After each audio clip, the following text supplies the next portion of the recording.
All right, a very good evening to you. Many thanks for joining us tonight on the broadcast on this 17th day of November 2025. You're just in time for KUTV Primetime News. Before we get you informed on everything shaping your world of news, let's take a look at stories making headlines tonight.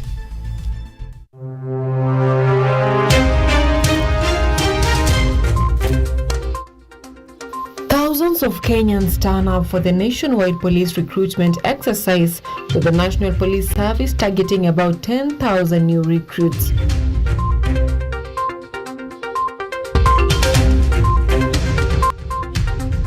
President Ruto urges judges to uphold justice and courage in their rulings during the opening of the World Refugee Judges Conference.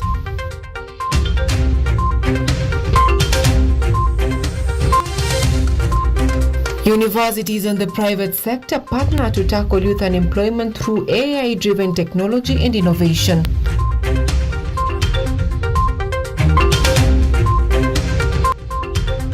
And in sports, the national team Harambee Stars is gearing up to face Senegal in Turkey tomorrow in an international friendly match.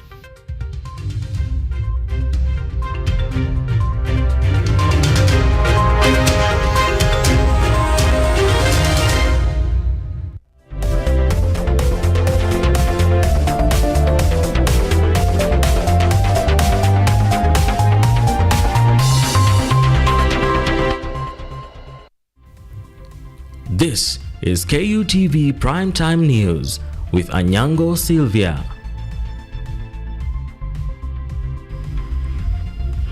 That's right. On the sign language interpretation tonight is Naomi Ombui. Remember, this broadcast is also coming to you live on YouTube at KUTV News Kenya. And you can also interact with us on X at KUTV_Kenya or at Anyango Sylvia KE. We begin.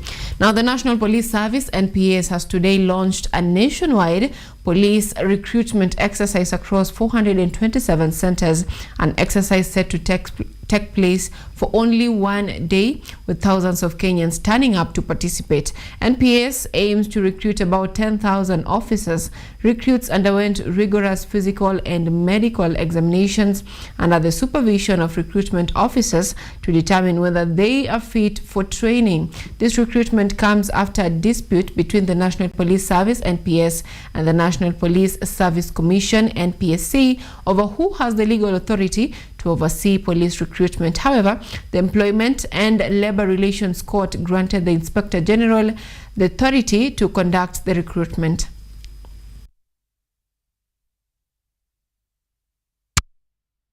We are set on our trajectory because we're also looking beyond recruitment. We're also looking at the 2027 when you have the general elections. These are the officers who will be on deployment to ensure that we have the right environment to allow the people of Kenya exercise their civic duty.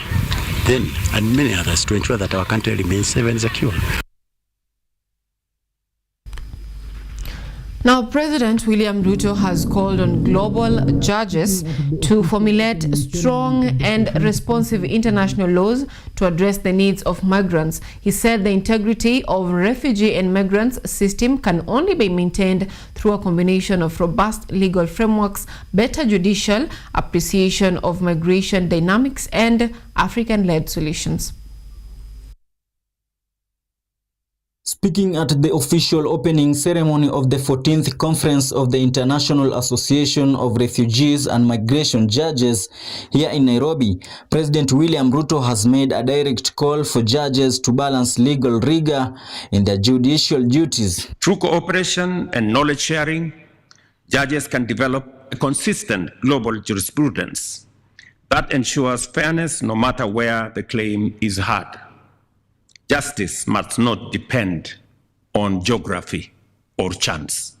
The conference, organized under the theme Protecting the Integrity of Refugees and Migration Systems, focuses on Africa's role in managing the large number of refugees. Regional conflicts, climate change, and governance challenges are cited as the main causes of driving migration across the African continent. Allow me to now invite The president also mentioned the recent Shirika Plan initiative, stating that it is designed to transform long-standing refugee camps in the country, such as Dadaab and Kakuma in northern Kenya, into more integrated settlements, moving away from reliance on aid from various global organizations and embracing social and economic inclusion for both refugees and their host communities. This visionary program seeks to transform refugee camps into integrated settlements, where refugees and host communities can live, work, and prosper together. It is a bold shift from encampment to empowerment. Chief Justice Martha Koome emphasized the judiciary's role in safeguarding the global protection system, especially concerning refugees and migrants. The integrity of the refugee and migration systems is also the bedrock upon which the safety, dignity, and rights of millions of people depend. It is about ensuring that our laws and policies are fair, just, and applied consistently. Integrity is not merely a technical or legal concept, it is the bedrock of trust. It is what allows a refugee to believe that her or his claim will be heard fairly. It is what assures host states that their generosity will not be exploited. And it is what enables judges to apply the law with confidence. Rajab Juma, KUTV. Now, various communities from northern Kenya who have previously been involved in conflicts gathered in Nanyuki town, Laikipia County, at the weekend in a colorful cultural extravaganza to promote unity and harmonious coexistence. Speakers emphasized the need for the communities to promote peace both while in the diaspora and while at their native homes by desisting from engaging in vices such as cattle rustling and banditry, which has been the cause of hostility among the pastoralists. Kwa kunipa nafasi niwe na ninyi leo, nimekuja kujumuika na jamii ya kwetu, hasa jamii ambao wanatoka sehemu wanajiita Kushites. Hii ni wamekuja kusherehekea utamaduni wao wakiwa wamemchanganyika, wakiwa na sherehe na furaha, kuimba wimbo kila aina, wameonyesha display pia chakula, wamejenga manyumba tofauti, na ni siku ambayo inajumuisha hasa wale wakiwa hapa mara nyingi wanakuwa mbali na kwao kama Marsabit, Garissa, Mandera, Isiolo na sehemu zingine.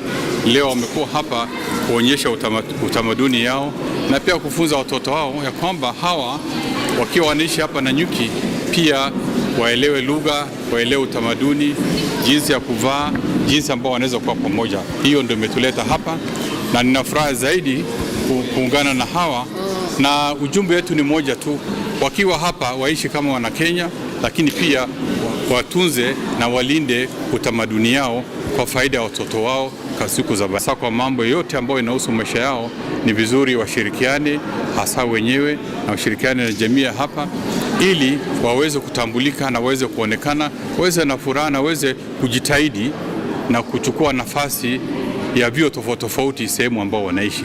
Hiyo ndio lengo letu ambao tumewahimiza.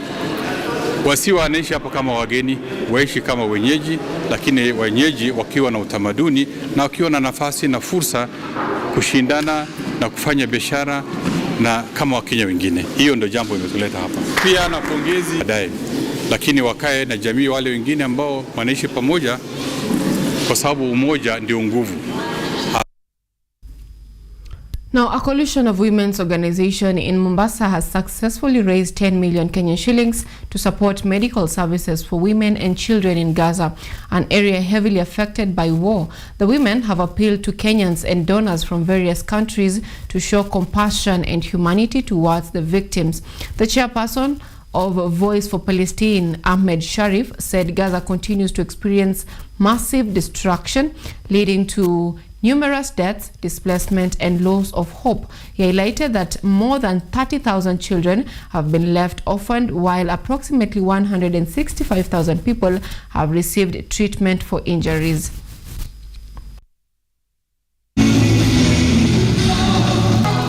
Hivyo ni wajibu wetu sisi kama wanadamu kujitokeza, kuzungumza na kutetea haki ya hawa wanyonge ambao wanauawa bila sababu. Tuwachangie, tuwatolee msaada. Hivi tulikuwa tunachangisha pesa ya matibabu. Na mimi ni mzazi na ni mama. Wakati tunaona watoto wanahangaika, watoto wanateseka, hawana matibabu, na tulipoletewa habari hizi tulisimama kidete kama wamama. Uchungu ule wa mama kwa mwanae, si lazima uwe umemzaa yule mtoto, lakini ule uchungu kama mama tunahisi, tukasimama sote wa mama wa Mombasa kidete katika kuhakikisha kuwa tutafikia hiki kiwango cha milioni 10 zipelekwe Gaza kwa kusaidia watoto na kusaidia wakina mama wanaohangaika bila matibabu katika ugandamizi na unyanyasaji wa Netanyahu na mashirika mengine ambao wanahusika katika kugandamiza Waislamu. Ni lazima kwa kila mtu aliyoko hai katika hii dunia sahihi kunyosha au kuenua sauti yake kupinga dhulma kama ile.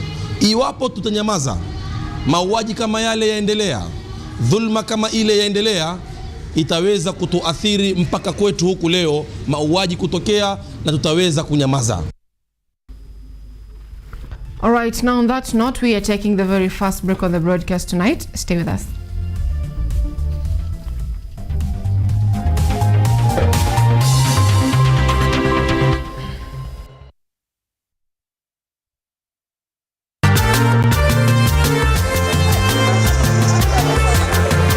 Ni nguzo na uso wa jamii. Kupanda shuka, akawa tuzo. Ukakamavu wake, ukatii na kumfanya mwenye bidii. Kwa machozi na makeke, akabaini jinsi ya kuwini. Huyu ni mwanamke ngangari, kwa jinsi alivyo ng'ari. Mimi ni mwanamke mwake. Usikose kutazama kipindi cha mwanamke mwake, nami Caroline Kimwele.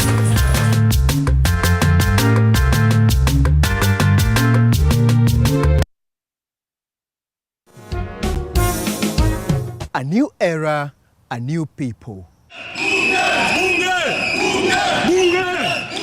This is the Law Matters Show.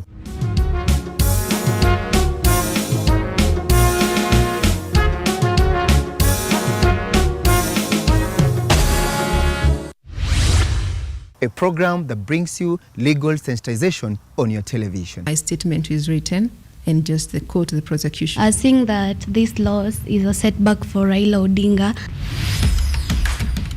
What policy recommendations were fronted by the candidate? With diversity, we demystify important legal issues locally, regionally, and internationally. What Tanzanians. Join me, Elvin Onsongo, as I bring you more insights on law matters. We are looking at social issues.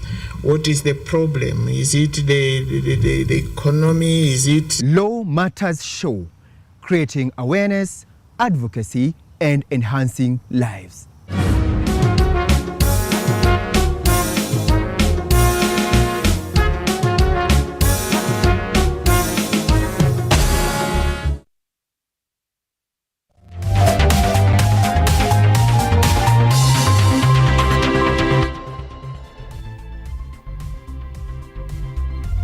You are watching KUTV Primetime News with Anyango, Sylvia. Welcome back. Remember, this broadcast is also coming to you live on YouTube at KUTV News Kenya, and you can also interact with us on X at KUTV_Kenya or at Anyango Sylvia KE. Now, moving on with the broadcast tonight, a physical activities program has been launched in Malindi to protect school-going children from engaging in criminal activities, drug abuse, early sexual activities, and other illegal behavior during this long December holiday. The initiative aims to involve young people in sports activities to keep their minds focused and engaged. Take a look. Stakeholders and the Malindi community in Kilifi County have launched a special initiative dubbed Okoa Malindi to rescue school children from getting involved in crime, drug abuse, premature sex and other harmful activities during the long December holiday. Watoto wengi watakuwa kwa mitaani idol, na tunaelewa idol ni kutengeza ushetwani. Tukaja na fikra hii ya kuwa hawa vijana lazima tuwahami. Tutawahami namna gani? Ndio tukaja na mfumo wa kuleta activity. Iwe wale vijana wasikae mtaani, tukawaletea activity tofauti. Activity ya mpira, kwa asiweza kucheza mpira, au ataweza kwenda kuogelea, kutakuwa kuna mashindano ya kuogelea, tuna mashindano ya skating, tuna mashindano ya baiskeli. Yote hayo ni kumfanya yule kijana asikae mtaani. The program named Okoa Malindi aims to involve the youths in sports such as football, bicycle races and Quran recitation competitions, among other activities to ensure they remain active throughout the holiday. Kijana leo anafanya drugs, je, tumfanye nini? Kijana leo amsikize mzazi, je, anafanya hivi? Sisi tukaweka hili kwamba kijana ukimleta karibu na wewe ni rahisi kukusikiza. Na kijana ukimtupa ni yule kijana ambaye leo tunaona kwetu hapa Sheila kwamba vijana anatupiga mapanga. Si makosa yao, ni kwamba sisi wazazi tulitupa jukumu letu kama wazazi. Sasa wale wazazi wale watoto wanalipiza kwamba mimi nilikuwa nimeanza drugs, ukanichukia, ukanitoa nyumbani, jirani naye akakataa kunipa chakula. Sasa mimi nakuja ni revenge. Haya naona yote nafekanya Maweni, Sheila kote ni revenge ya vijana wetu kwamba tuliwatupa, kwamba kijana kuharibika ndio maisha yanavyokuwa. Kijana wako Waswahili anasema nguo kiingia mavi haitupwi, inasafishwa. Organizers say more than 200 community members gathered and contributed about 350,000 Kenyan shillings to create the program, which will run every week until the end of the holiday, culminating in competitions where winners will be awarded. As long as these kids are committed, we are having a better turnout in sports, and also changing the narratives. People used to view sports as michezo, just pastime or leisure, but right now I'm a true testament that actually sports can make money because I earn through sports. I don't do any other job other than sports. There's an international referee, we go out there, kitu kanaingia. When you go coach, kitu kanaingia. So sports has a very big industry. We just need to switch the culture of Africa from thinking ni mchezo tu, but tutafute kazi to actually rebranding and turning it to pro. Kilifi County Government through its sports department has been called upon to support the initiative in order to help eliminate criminal gangs and rampant drug abuse along the coast. Glory Kadhure, KUTV, Nairobi. Now, Kenyan universities, in partnership with the private sector, are scaling up technology-driven efforts to tackle youth unemployment. A recent inter-university hackathon held at Jomo Kenyatta University of Agriculture and Technology, JKUAT, brought together students from across the country to develop ethical artificial intelligence solutions designed to spur innovation and advance sustainable development. Kenyan universities and private sector partners are joining forces to tackle rising youth unemployment through sustainable development using ethical AI-powered solutions focused on developing AI-based innovations in business, agriculture, health, education, and governance in line with the Sustainable Development Goals.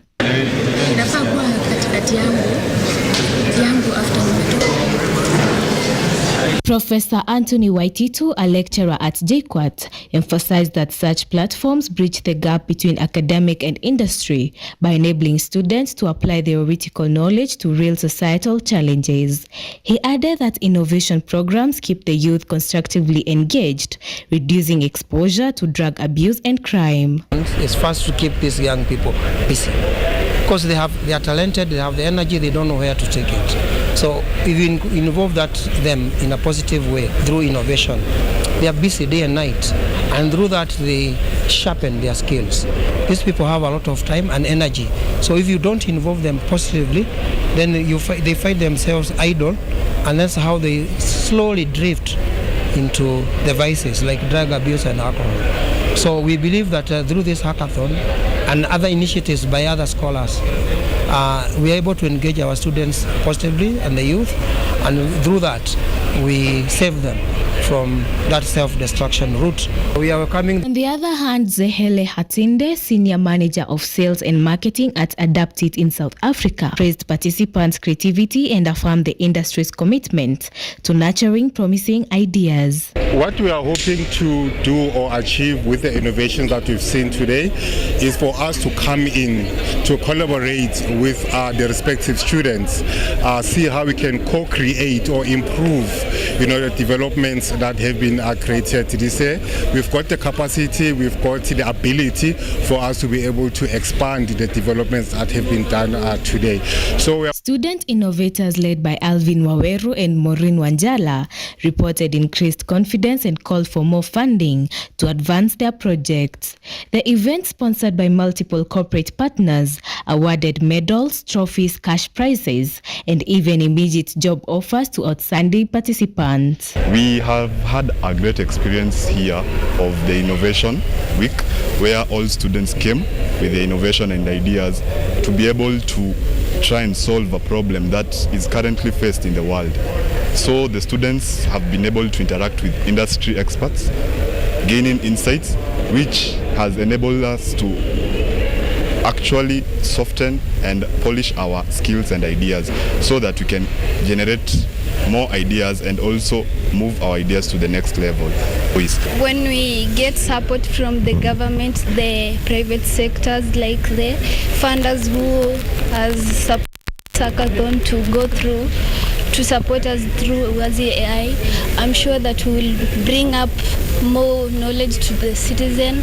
The hackathon reaffirmed the power of collaboration, inspiring young innovators and strengthening efforts to harness AI for Kenya's sustainable development.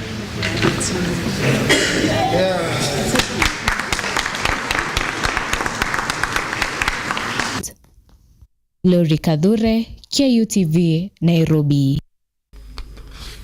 Thank you, Glory. Now that story was produced by very own Rael Makona. On that note, we are taking a very short break. We'll be back with sports.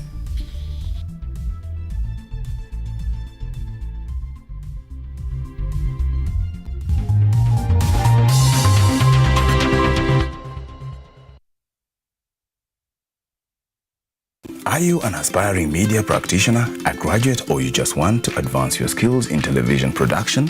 Then welcome to Kenyatta University, where education meets innovation. KUTV, the premier university television station in Kenya, is now offering short courses in TV studio, field technical operations, and video editing. Through these courses, you will acquire hands-on skills on camera operations, media production, lighting techniques, audiovisual editing, and sound and visual control, and how to operate key equipment in modern TV control room. Enroll today at KUTV and discover your full potential in cutting-edge TV broadcasting. Graduates of this receive professional certificates. For more information, visit our offices at KUTV Studios or call us on 020-870-4252 or 020-870-4255 or SMS us on 0739-110-544. KUTV, a new experience.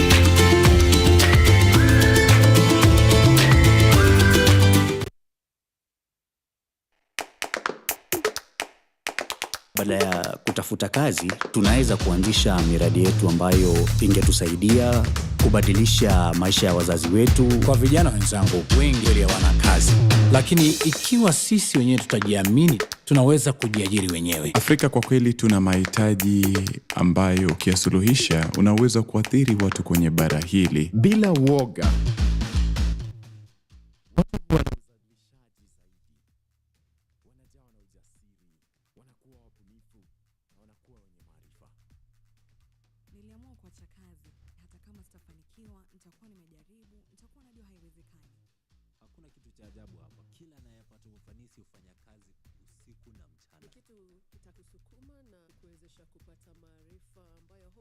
Tunajaribu kutengeneza kitu kitakachopita mipaka ya nchi hii. Ikiwa unataka kubadilisha ulimwengu, anza na nyumbani.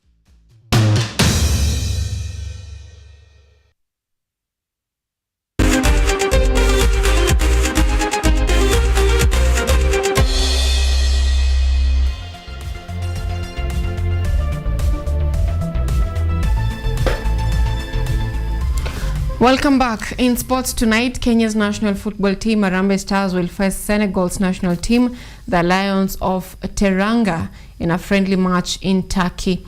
This is despite Harambee Stars previously losing their opening friendly match 1-0 against Equatorial Guinea. The match is scheduled to kick off at 6 p.m. East Africa time.